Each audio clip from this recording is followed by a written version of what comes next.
Hello and welcome to the 7th episode of the Big City Podcast. Today we have with us Wisam Mshati from Mshati Productions. Good morning, bro. Morning. How's How it are going? you? Good. Thank you for having me. Welcome. We're glad to have you here. Thank you, sir. So tell us a bit about yourself. So, like you said, my name is Wisam. I have a video production company, a small team, and we handle content creation in general. We do a lot of real estate, obviously, and I'm sure we're going to touch on that. But we cover everything, so commercials, ads, any content, photo or video.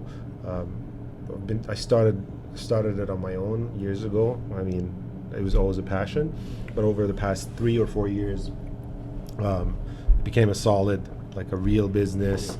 It was just me, and now we have a team of 5. Run us through how you got into photography. How I got into photography, long time ago when cell phones came out. So I was born and raised in Syria, as you know. When cell phones were around here, we didn't necessarily have them. But as soon as they started coming in and camera phones were a thing, I enjoyed it. I liked it. My friends and I would go just shoot skits and just be idiots, right? Like we were just having fun. There was no TikTok, nothing. I always say if we actually had that stuff back then, maybe we would have. There was Vine at the time, no? No, before that. I'm talking like Nokia 760. What was the number? The slide ones, yeah. Yeah. So those phones. But yeah, it was all fun. And then obviously I moved to the States first, and then I moved here. But being on this side of the world now, you started kind of getting access to the latest and greatest. And drones were a kind of a pivotal point for me. I got a drone as a gift, birthday gift from my wife and a couple of my friends. And that was like, hold on a second. Like, I like flying, and I always like the video. There's something there. And then it trickled from there. Started to actually like take it more seriously, invest in gear, offer the services. This is the reason why I ended up like thinking about, okay, maybe there's something I can offer. Like people want this service and I have the skill to do it. Let's do it. So that's how it started. There you go. But why specifically, excuse me, let me rephrase that.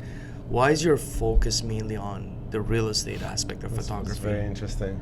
And I say this, like, I don't know if you've heard it before, if you've heard me before, but I always say it was never the intention.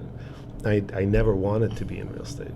I actually, like, even today, I don't, like, when someone asks what do you do or what do you guys do, I never lead with, okay, like, we're a real estate media company, because that's not how I saw it. I wanted to just create. I wanted to just go do, I don't know, fun stuff. Like there are gym commercials that I've worked on. There are stuff that are not necessarily in real estate, but so it started off as a passion. Yeah, it was always to create just fun content for businesses. Like I have a few clients that are in an industrial field, so we shoot content for them. We have, like I said, gym. So now I'm working with F45. I do some content for the studio that I go to. We have some corporate clients that do corporate presentations. So kind of like initially my idea was just to create just a content production company. We do quite a bit of product photography and videography, but then throughout these whole kind of like different pieces, real estate was always the consistent one. It always came back and came back. And obviously having a friend in the industry, he was like, no, you need to, so Narcissus was like, nope, you offer this as a service. So I started with just video. There was a time where clients that worked with me would hire someone to do photos and then hire me to go do the video. And then sure enough, one day Narcissus called and it was RN's house. And he's like, we need to take photos. I'm like, no, you need to take photos. Sure. So I showed up in the morning, took the photos, and then from there it kind of started becoming like, okay, like this, there's something here. It's not just, and it was a business opportunity, but I never wanted it to be the main focus. Actually, this is the first time I'm saying it. I am working on a separate brand that's going to handle real estate under Mshati Productions, but it's not going to be Mshati Productions that's doing it anymore. Like a sister company, a smaller one that handles all the real estate needs. And all it does is real estate. So that then I can focus on it as a business and still pursue the creative pieces under Mshati Productions if I want to work. But we are in the process right now of building a whole new brand that just does real estate. Perfect. What are some of the difficulties you face in this industry, and why is it waking up Anton every morning? Okay, it's still funny. Anton, by the way, who's Anton? We should, if someone's watching, doesn't know Anton. Anton happens to be one of your best friends and helps me now. He's part of the team. I don't know why he doesn't wake up. I was looking on Amazon for some alarm clocks. One of them kind of shocks you. I think there's like electrical current that runs. It's like a You think that's gonna affect him? I don't know. If that doesn't, I don't know what to do. But It's like a teddy bear, bro. He just. This is a true story, though. Like, there was time where I needed to reach him and I couldn't, and I had to call Anto to call the house or call the brother and then wake him up. Yeah. Thank you, Ivan. Yeah. You saved Wisam's ass a couple of times. Yeah. Well, especially when the client is Narcisse too. Yeah. So imagine. Damn. Yeah, Okay. So, Okay. So It makes sense. But yeah. So challenges, honestly. It's time and then client expectations. Anton came in at a time where we were trying to grow. I couldn't do everything by myself anymore because the time and you're exchanging time for money, and time is limited usually, so you can't really, there's a certain limit of what you can do on your own. So I started on my own. I would shoot in the morning, go back at night, edit, and then. So you used to edit all your pictures and videos so too? I edited every photo, every video that I got, and for a while it was like I can't hire anybody else to do it because I'm the best, so it doesn't work. But I think a lot of people, especially in the creative world, they have that belief, and they feel like, and it's good. Listen, there's nothing wrong. I still, like certain things, I will put my name in there and I'll say, yes, I'm the best. But you also have to understand that there are great people out there. It's just you have to go find them, make sure you train them and all that. So I hired an editor first, and I was still shooting all my stuff, but that gave me time I'll shoot in the morning, come back, upload, and then the next day when I'm shooting, someone is actually taking care of the photos and the videos versus me having to worry about that. But when Anton joined, then I slowly transitioned all the shoots to Anton, so I don't shoot anymore. I shoot when I need to. There's a different price list now for our regular price list, and then for me to shoot, and it's just, again, time for money. Anton is very capable. He's very creative, and he has the eye. We just had to make sure the style matched what I was already doing, because that's what I wanted our look, our style to be. And he just took it and ran with it. And it's funny, when I walked in, you asked me how he was. Yeah.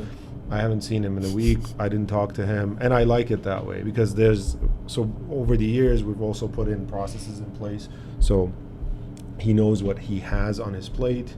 And if there's something, we always communicate, obviously, but if there's nothing, no need for us, we'll just not talk for a few days.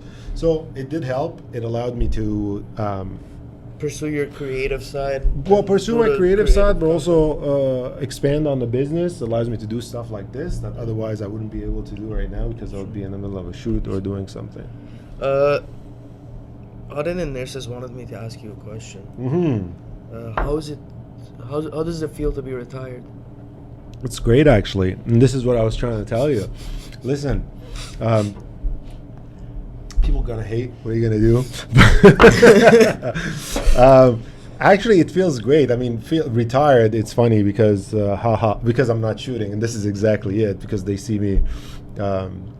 It's also, I think, has to do with the shorts and t-shirts, but that's the nature. By the way, we're exactly wearing the same things. Same color as everything. Black t-shirt, beige short, and chain out. Yeah, we didn't sneakers. discuss this. Just letting you guys know. Yeah, it was completely coincident. This was all random. Yeah. But being retired feels great, and I plan on doing it even more. And my goal is to be in Florida or anywhere else while the business is running. I'll still be involved in it, but I don't want to be. I don't want the day to day, and I think Narcisse is doing the same thing. So you can't say anything. It's just his situation is a little more. He deals with bigger transactions, so he can't step away. But I think that's the direction. You mentioned Florida. When you left Syria, I think you landed in Florida, Yes, right? in Tampa, Clearwater, Tampa Bay area. It was great. It was tricky in the beginning because, again, you're moving to a new place. You don't know anybody. But I went to school there, so I went to get my degree there.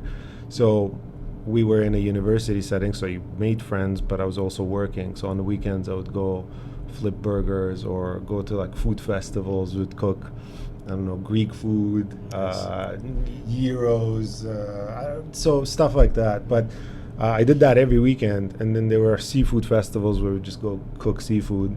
It was a buddy of mine there from Macedonia who would take me with him, and so that was it. So it was rough in the beginning, but then, listen, like having sun all the time, and it's therapy, sun and palm trees. So I liked it quite a bit. In fact, when I moved here, I hated it here. I didn't want to, I'm like, you know what, this is not lasting long, I'm going back. But it grew on me. I still don't like the weather in general. I still prefer the heat, and so I like the summer here. But yeah, Florida was great. I had great connections, and I still have great friends, so we still go. At one point, I'd like to figure out how I can go back there more regularly, whether it's buying a property there or opening up something business related there, and then use it. So now you have a reason to go every now and then. Exactly, and I have one of my very close friends, my best friend Kareem. I was the best man at his wedding. Lives there. He has with his family, so we're pretty close. I have a few other friends there they just live there. So when we go there with the family, we just pay if we need to rent a car and food, but we always have a place to stay. Nice. We have, it's always nice to have. Yeah, absolutely. So how do you understand what the client needs when it comes to their property? Like what type of content, or like what do you need to, how do you understand that without them telling you? It's very interesting. So hold on, let me make sure I understand the question. Like how? So let's say you're a new client. Yes. You just showed up. Hypothetically speaking, yes. I'm a new client You of yours. sent an I reach email. out to you. Yeah. I have this property I need you to shoot. Okay, and I tell you, do your thing. Get creative.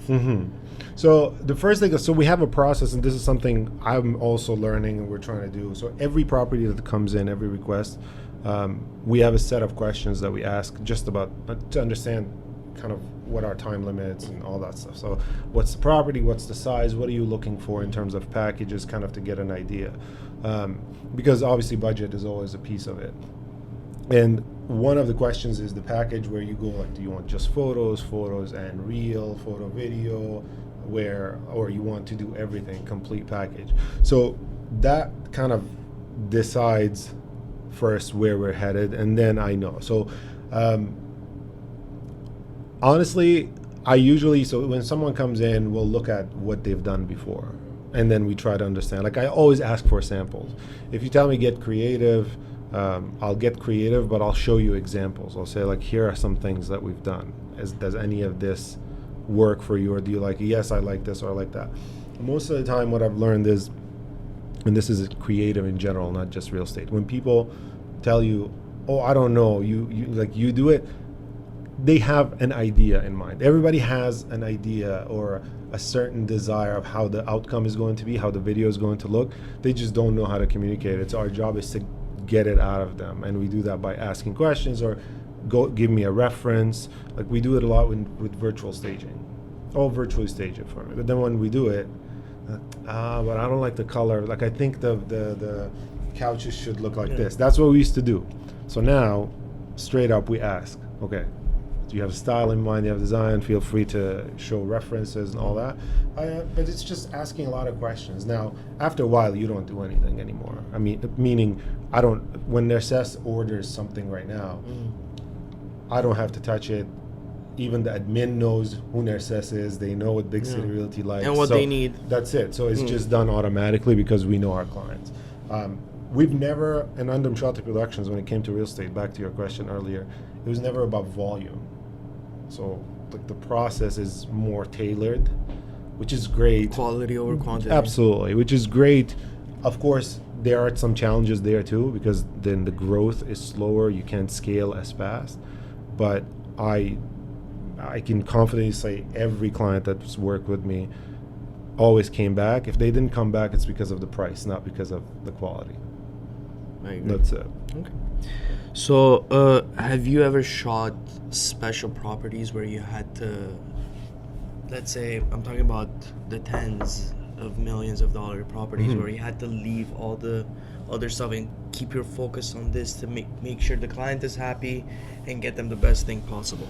Have you been in a situation like that? Leave other things. What do you mean by leave the other Like, things? for example, not leave. Yeah. Put them on hold for a day or two till you finish all that. I mean, I've done that not even for $10 million property. I've done that for like a condo because I had to shoot it for someone. I mean, it's probably, listen, when I started, it's probably near cess. Like when I shoot anything, and this is how luxury started, by the way. Like this is how I broke into, I guess that should have been a piece that should have said in the beginning. Like we do real estate, but we've been very fortunate to shoot some of like the most expensive houses, condos in the city.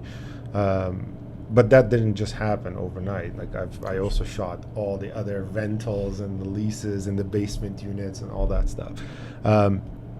But I've absolutely done that where I'm working on a property and let's say we shot it and now we're sitting down for the edit and it has to look a certain way or it has to feel a certain way. The photos, they have to be proper, and maybe we sent them and the client didn't like them, so now we have to redo them or reshoot them. Absolutely. Then this is it. Like this is the task. I have to do it.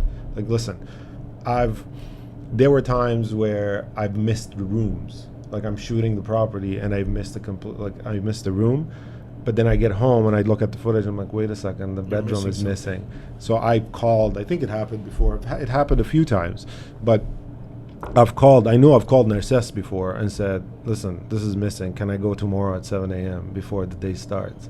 And I'll just go in, get the shot, come back, and that's what I'm working on. So it absolutely happened. It happens also on the large properties just because of pure time. Like if we're shooting a 9,000 square foot property, you have about 140. Bless you. You have about 140 photos for a property like that, 130, 140 photos. They're not going to be done in 24 hours always, or if we do them in 24 hours, we can't do all of them because you have to sacrifice some quality as well, which I don't like. So I'll upfront tell the client. But I've done it before, man. I've done it to the point, it's not a good thing too. Like to spend a lot of time on it that you have to pause everything else means there's a problem with the process. Like why is it taking this much? Even if you have to give it all your attention, there should be a process that allows you to get out of it without it consuming everything. But it still happens. What's the most expensive property you've shot? A property on Bridle Path. High Point is the street. It's being listed now. We shot it last June. It was a year ago. Yes, wow. But because the client decided not to, they wanted to list it for 55 million. It's like a literally 5 minute. Like so, when the drone was up, I was shooting the property, but if you turned back, Drake's house was behind you. Nice. So it's in a very nice area, but they never ended up putting it on the market last year after we shot it. And it was a 2-day shoot, so we went one day to shoot photos and then we came back the next day, shot a video with the agents talking. Kind of, it was a very much like an HGTV type of shoot where we walk through the entire house and there's like a theater there in the house, and there's Charles Aznavour has been there apparently before. Really? Yeah. So it was a pretty special property.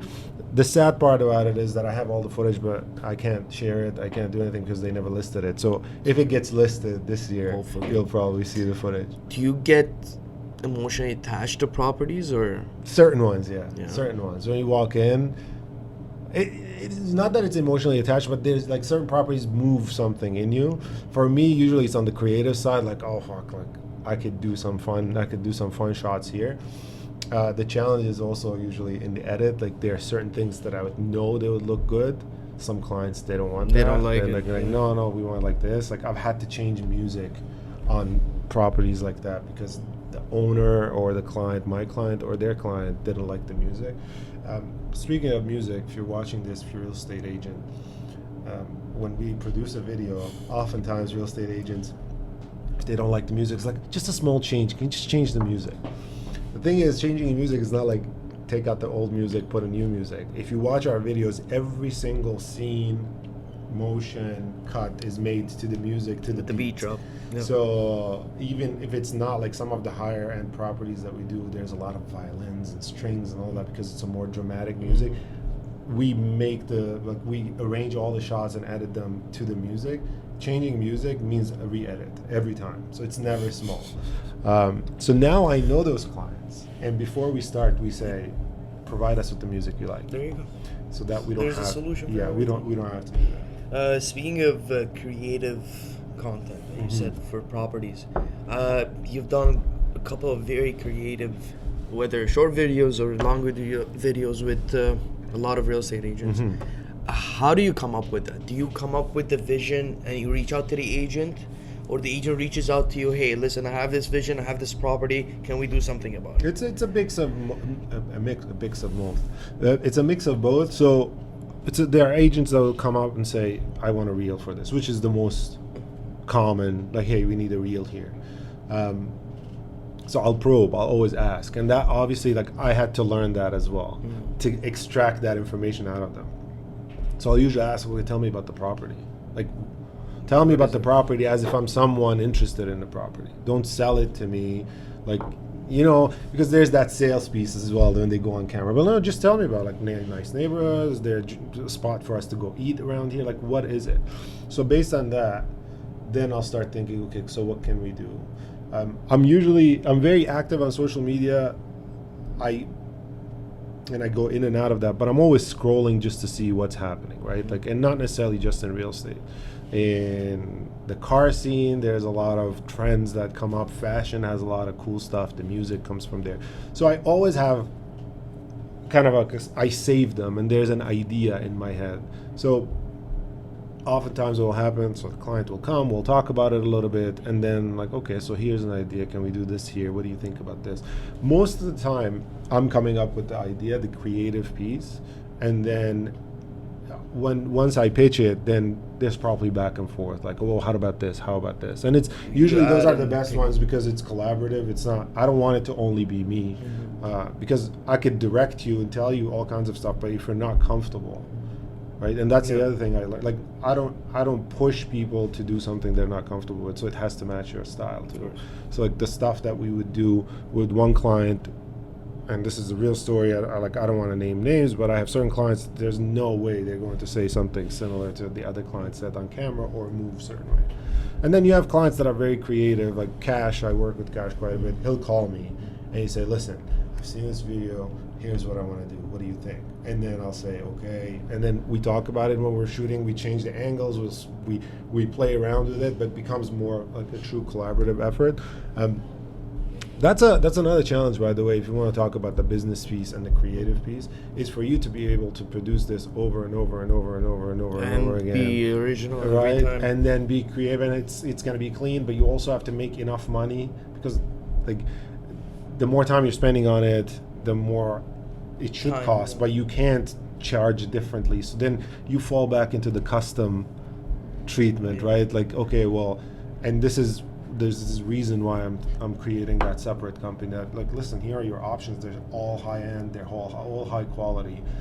But if you want something like custom, if you want to change something, if you have a specific idea, then absolutely you could visit it, but it has to be time. Like, you can't come to me today at 1 and say, hey, we're shooting a reel today for a property and I want it tomorrow and I want it to be creative, and you know what I mean? So it becomes a balance with that. So do you follow TikTok trends? Like, do you use, whether it's a TikTok trend or Instagram trend on your absolutely content? Not TikTok. I don't know why, and I tried the TikTok a couple of times. I found like it's very aggressive in terms of content. Like, it's just constantly feeding you stuff, and maybe because I'm old now and it's not for me, I don't know, but I keep an eye on it just to see what's going on. Like, do you use those transitions where, I'm sure everyone's seen it, let's say someone was hitting the table with the beat randomly. The scene changes into like the. I've done all these. Yeah, I've done quite a few of those. What's your take on it? Do you like it? Do you think it's worth it? I think like use of it. So the purpose of those, all the ones like I've done so many for Big City Realty, where the cat is playing on the string and the switches, someone falls. Yeah, exactly, and people will eventually catch up to it. Like then you'll see other people doing it. A lot of these come from the car scene, by the way. When you're watching car videos, a lot of them start like that.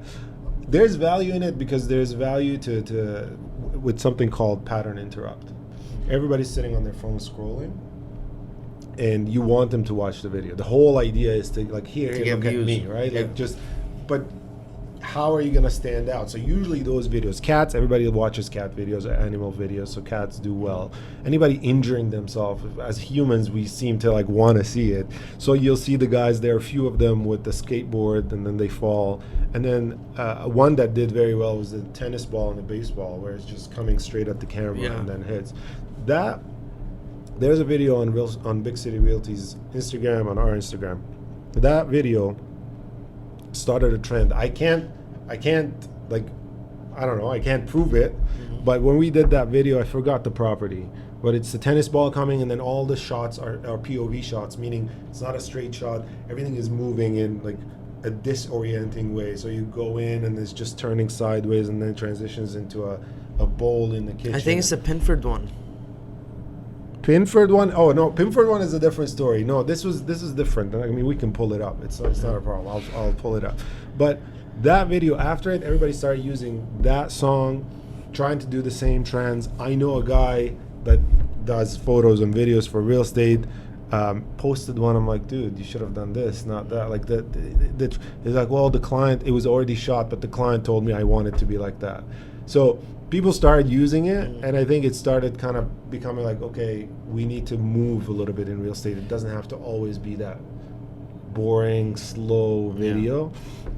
I think it's very useful, whether it's real estate or not. If you're creating content, there has to be some action in it, because attention span is very short. So it is. Yeah.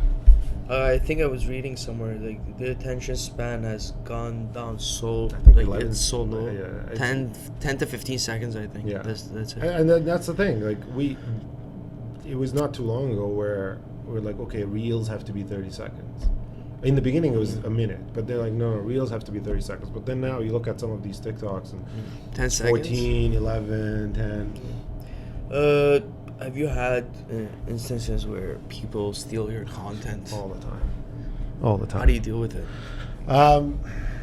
It's tough. You were ranting about one the other day. They saw a couple of your videos, word by word, scene by scene. How do you deal in a situation like that? That was new. That was new for me, and it bothered Cash even more, because some of those videos I worked on, but some of them were all his, and he had worked on. And what's worse is that the video got like 800,000 views, and then when we posted it, it got like 20,000. So it wasn't. That one, I don't know, man. I don't know. It's so there's that, and then there's the regular that you guys deal with as well, which is photos. Like someone will come in and take your own photos and post them. Well, about the Upper East Village, it was a shit show. Of course, because our photos are completely different. They look completely different, and then you have the agent that wants to pay $99 and get the same quality. I get on MLS, I see property with our thing, Twilight photo that you took for not Twilight.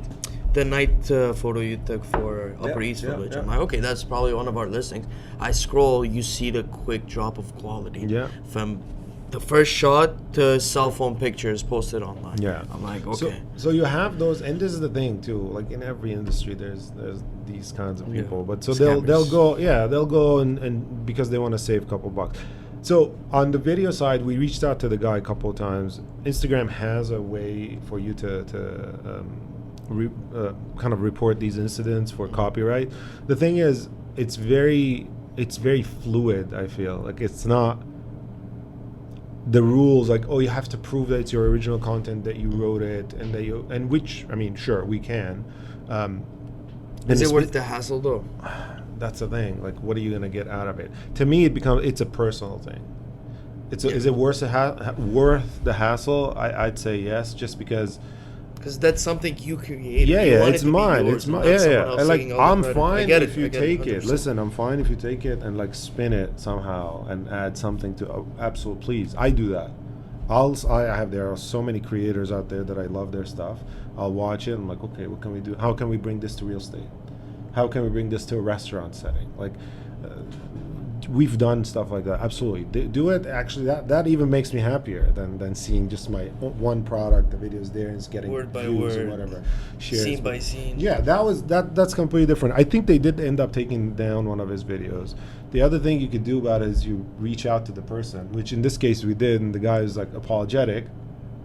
But then, like 2 weeks later, he posted another one. So I don't know what you're gonna do. And then when it comes Don't ask for permission. yeah, Just apologize after, I guess. for real estate photos, I will harass the agent. I'll make it my mission. My admin has she'll just keep sending email after email. This happened when I was away. I was in Dominican last 2 weeks ago, or maybe I had just come back, and someone used photos. So the agent from Sotheby's called me. He's like, do these look familiar? I'm like, yeah, these are our photos. Like, someone else posted them. And then I reach out to them, to their brokerage, to the listing agent, co-listing. Nobody's answering. So the brokerage finally answered the phone. They said, oh, we'll let them know. Nothing. DMs. I sent DMs, emails. Finally found on Instagram that I have a person in common with that agent. Reached out to that person. I'm like, You went to I'm brawl. like, I'm like, Okay. can you tell him to? And then this guy messages is like, they told me you want to talk to me about some pictures. Really, you don't know? So yeah, I made sure he took him down. I don't want to. Well, yeah. I I mean, often you're putting I'm time like- and effort into it. I'm like, It's, but here's the thing. Put yourself in the agent's shoes that bought. Like, if you paid premium for these photos, and then someone else just takes them, it's your money. Yeah. And so I told him, listen, if you want to use the photos, since they're up, I could license them for you. You could pay for a license, use them, There you go. absolutely. But other than that, no. Well, imagine you pay 150. Let's say I'm Yeah, just throwing a number out there. Yeah. Imagine you pay 150 for photos, as you said. Yeah. Another agent comes and steals half of it and uses it. It's not fair. No. It's like they should either pay for it, because it's not fair for you. You paid for it. It's not fair for us because yes, the pictures are taken. That's what people tell. Well, the photos are already taken. Absolutely. But in the creative world, right now, if you want to buy stock footage, you could go online, buy stock footage of anything. Downtown Toronto, you'll pay $250 for it. But that same shot has been sold to so many people. Yeah. You can't. That's how it works. I took that piece and I can license it for people to use it, but I'm the sole owner. Exactly. Unless I License it. unless when you buy it you say no, I want the rights for the photo, then I won't be able to use it or produce it. Okay, Wisam, thank you for coming today. Absolutely. It's a pleasure having you. Thank you. If you guys don't follow him, it's his handle on Instagram is Mshati.productions. Correct? Yeah. Make sure you guys give him a follow. He does a lot of creative stuff. And if any of you needs any photography needs, doesn't have to be real estate, as he mentioned. He likes to be creative. If you guys need help, please reach out. Other than that, thank you for watching. Make sure you guys follow, subscribe, like, share, whatever, all the stuff. And we'll see you next time. Thanks, sir. Thank you, bro.